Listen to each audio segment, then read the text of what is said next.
हाँ दोस्तों, तो आज जो क्लास 10th का जो दूसरा चैप्टर बहुपद है उसको एकदम हम डीपली से समझेंगे। चलिए स्टार्ट करते हैं हम। बहुपद, बहुपद देखिए ये बहुपद क्या है। बहुपद को अगर हम डीपली से पढ़ें, नॉलेज की दृष्टि से पढ़ें, तो इसका कुछ जो भाग है वो पॉइंट्स बना बना के पढ़ेंगे तो और बेहतर होगा। जैसे सबसे पहले इसमें बहुपद में बात कर दिया जाए तो सबसे पहले इसमें चर पढ़ना जरूरी होता है। एक चर आता है तो हम लोग सबसे पहले चर के बारे में जानेंगे। इसमें इस चैप्टर में सबसे पहले हम चर जानेंगे। दूसरा नंबर पर बात कर दें तो अचर पढ़ना पड़ेगा हम लोगों को। एक जो है एक पॉइंट चर हो जाएगा, दूसरा पॉइंट जो है वो अचर हो जाएगा। तीसरा पॉइंट की बात अगर कर दें तो तीसरा पॉइंट में चल आएगा पद, इसमें पद पढ़ेंगे। चौथा पॉइंट की बात कर दें तो चौथा पॉइंट में हम लोग घात पढ़ेंगे। इसमें घात भी पढ़ना बहुत ज़रूरी है। घात को हम लोग देखेंगे। जब ये घात खत्म होगा तब उसके बाद इससे निकलेगा बहुपद के व्यंजक, बहुपद के व्यंजन। बहुपद के व्यंजक बोलिए या व्यंजन बोलिए, तो बहुपद के व्यंजन इसमें देखेंगे। बहुपद का व्यंजन, बहुपद का व्यंजन देखेंगे। जब बहुपद का व्यंजन समाप्त होगा तो उसके बाद जो छठा पॉइंट जो हमारा रहेगा वो बहुपद रहेगा। बहुपद दो से तीन पॉइंट और है जिसको हम देखेंगे, जिसमें एक आता है 7वां नंबर पे। मान लीजिए हमारा एक पॉइंट रहेगा बहुपद के मान। बहुपद के मान,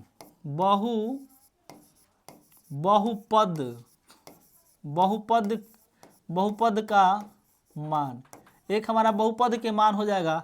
8वां नंबर पर बात कर दें तो 8वां नंबर में बहुपद का शून्यक निकालना होता है। तो यहाँ पे बहुपद का शून्यक हमारा जो है बहुपद का शून्यक, बहुपद का शून्यक हो जाएगा। और एक 9 नंबर में हमारा चल आएगा बहुपद का प्रकार। क्या होगा? बहुपद का प्रकार होगा। बहुपद का प्रकार, बहुपद का प्रकार। अब हम क्या करेंगे, इसको बारी बारी से पॉइंट बनाएंगे, बारी बारी से इसको देखेंगे। बारी बारी से सबका पॉइंट रहेगा। जैसे चर को हम पढ़ेंगे, अचर पढ़ेंगे, पद पढ़ेंगे, घात पढ़ेंगे, बहुपद पढ़ेंगे, बहुपद का व्यंजन पढ़ेंगे, बहुपद पढ़ेंगे। उसके बाद जो बहुपद का मान पढ़ेंगे, उसके बाद क्या पढ़ेंगे, बहुपद का शून्य पढ़ेंगे, बहुपद का प्रकार पढ़ेंगे। हमारा बहुपद एकदम डीपली से क्लियर हो जाएगा। इसमें ऑब्जेक्टिव क्वेश्चन होगा, सब्जेक्टिव क्वेश्चन सब हम लोग इजी से कर पाएंगे। तो चलिए जो हमारा मेन टॉपिक रहेगा वो क्या रहेगा, चर। तो हम स्टार्ट करते हैं चर से। मेन टॉपिक हमारा क्या रहेगा, चर।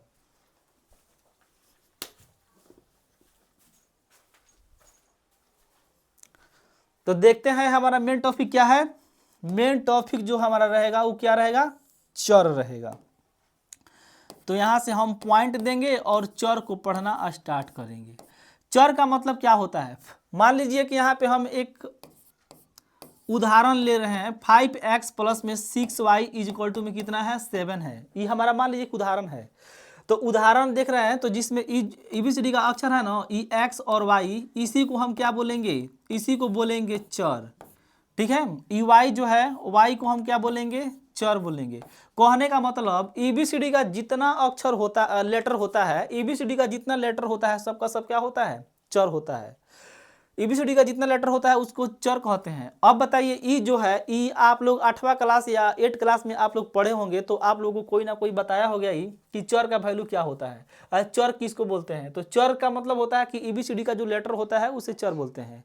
अब हम लोग हाई लेवल के चले गए हैं, यानी हाई स्कूल में पढ़ रहे हैं, तो हमारा जो है स्टैंडर्ड थोड़ा बढ़ गया है। तो अब इसमें हमारा जो डिफिनीशन रहेगा वो डिफिनीशन क्या रहेगा, इसमें हमारा डिफिनीशन यह रहेगा कि कोई बोल देगा कि चर मान किसे कहते हैं, तो आपको बोलना पड़ेगा कि वैसा मान, चर का वैसा मान जिसका मान बदलता रहता है। मान लीजिए कि कभी x का जो वैल्यू यहाँ पे, मान लीजिए कभी x का वैल्यू कितना आता है, 1 आता है।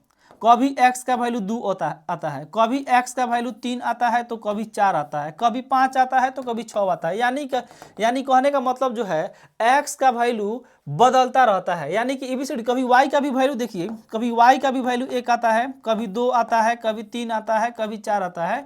यानी इसका भी मान क्या होता है, बदलते रहता है। तो जिसका मान बदलता है उसे चर कहते हैं। या सीधी बात अगर बोल दिया जाए चर किसे कहते हैं, तो आप लोग सिंपल भाषा में बोल सकते हैं कि एबीसीडी का जितना लेटर होता है सबका सब क्या है, चर है। एबीसीडी का जितना लेटर है ना सबका सब चर होता है। तो आप यही बोल दीजिएगा कि एबीसीडी का जितना लेटर है ना सबका सब क्या होता है, चर होता है। अब अगला जो हमारा पॉइंट रहेगा इसमें, ई क्या मैंने बताया है, चर। अब अगला पॉइंट जो हमारा रहेगा वो अचर रहेगा। आप लोग चर वाला वैल्यू समझ गए। चर का मतलब होता है कि जिसका मान बदलता रहता है उसे चर कहते हैं। जैसे एबीसीडी का एक लेटर हो गया, एबीसीडी का जितना लेटर है सबका सब क्या है, चर है। जैसे एक्स का वैल्यू कभी 1 आता है तो कभी 2 आता है तो कभी 3 आता है तो कभी 4 आता है। वाई का वैल्यू भी कभी 1 आता है, कभी 2 आता है, कभी 3 आता है, कभी 4 आता है, कभी 5 आता है। इसका मान बदलते रहता है। इसका एग्जैक्ट वैल्यू नहीं होता है कि x का वैल्यू अगर 1 आया तो x का वैल्यू हमारा 1 ही हो गया, ठीक है। तो इसका मान बदलता रहता है, इसलिए इसको क्या बोलते हैं, चर बोलते हैं। अब 2 नंबर में इसमें बात की कर दिया जाए तो इसमें आएगा अचर।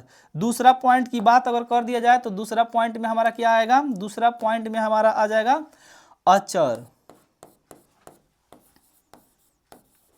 दूसरा पॉइंट में हमारा यहाँ से बन के आएगा क्या, दूसरा पॉइंट में हमारा बन जाएगा यहाँ पे अचर। अब समझते हैं अचर, ये अचर क्या है। अचर क्या है, अचर का मतलब क्या होता है, जिसका मान नहीं बदलता है। कहने का मतलब जिसका मान नहीं बदलता है उसे अचर कहते हैं।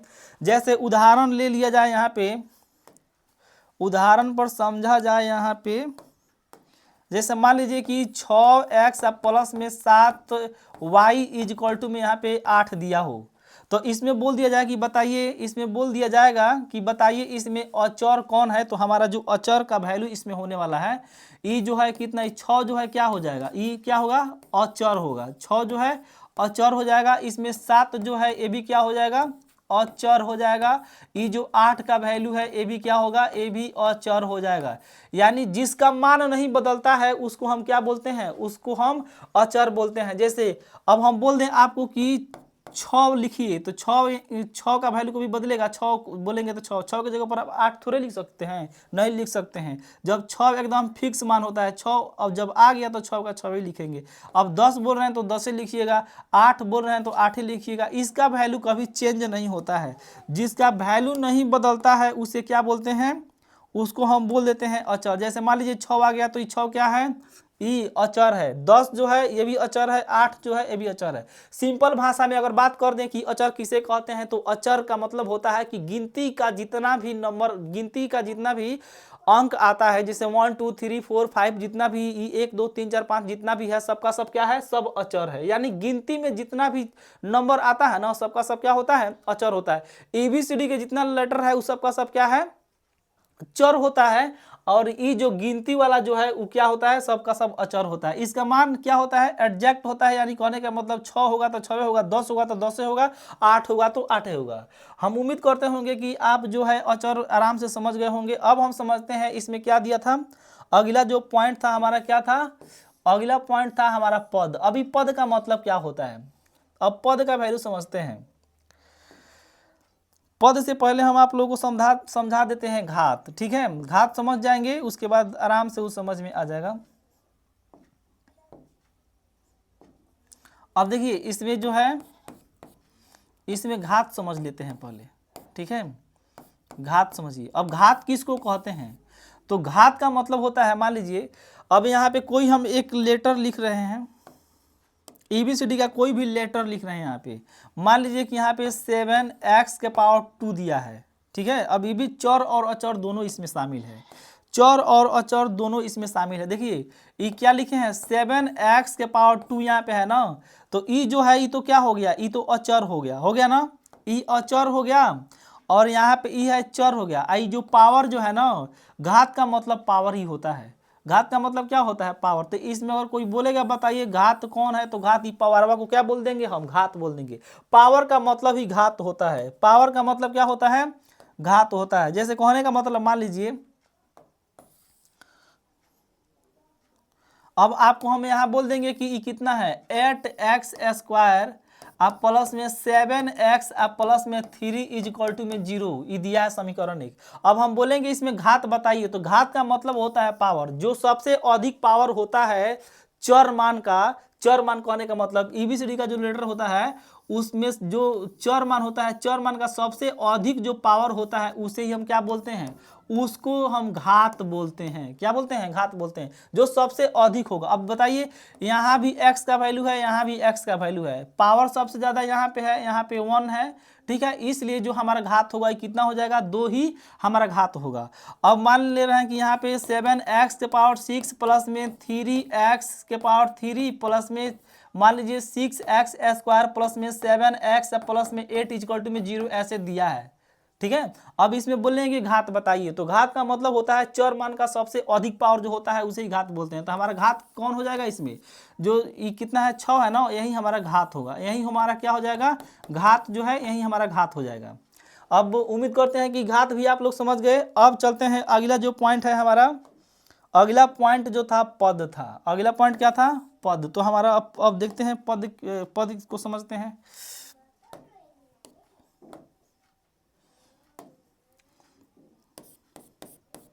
अब देखिए इसमें पद, ये पद का मतलब क्या होता है। देखिए पद का मतलब होता है, मान लीजिए कि कोई यहाँ पे एक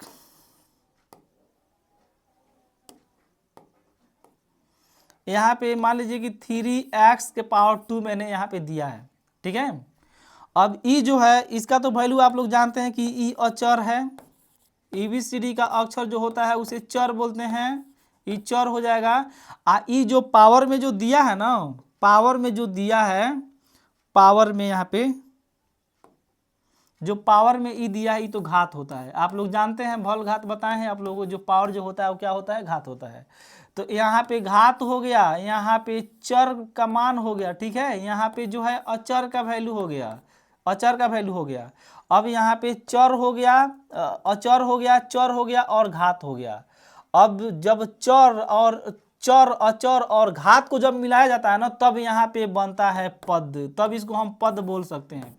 क्या बोल सकते हैं, ये एक पद है, ठीक है, इसको हम पद बोल सकते हैं। मान लीजिए कि यहाँ पे दिया है 8x के पावर 2 दिया है, तो ये भी एक क्या है, पद है, क्योंकि इसमें भी एक क्या है, अचर है, इसमें भी चर है और एक क्या है, घात है। यानी कि घात और अचर, यहाँ से ई हो जाएगा अचर और एक हो जाएगा चर, तब जाके बनेगा क्या चीज, एक बहुपद, एक पद बनेगा, ठीक है। एक पद बनाने के लिए हमें क्या चाहिए, अचर, चर और घात चाहिए।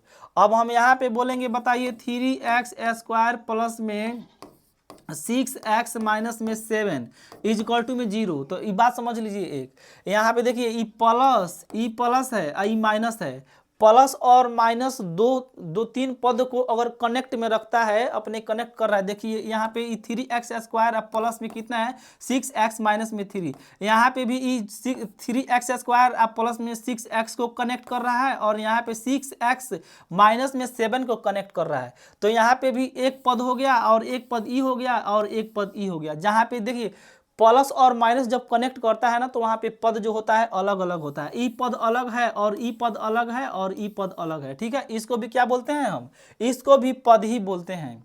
अब आप लोग पद भी हमको लग रहा है कि समझ गए होंगे।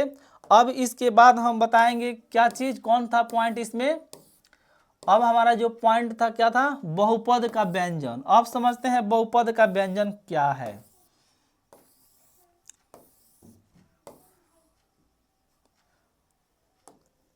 अब बहुपद के व्यंजन यहां से समझते हैं।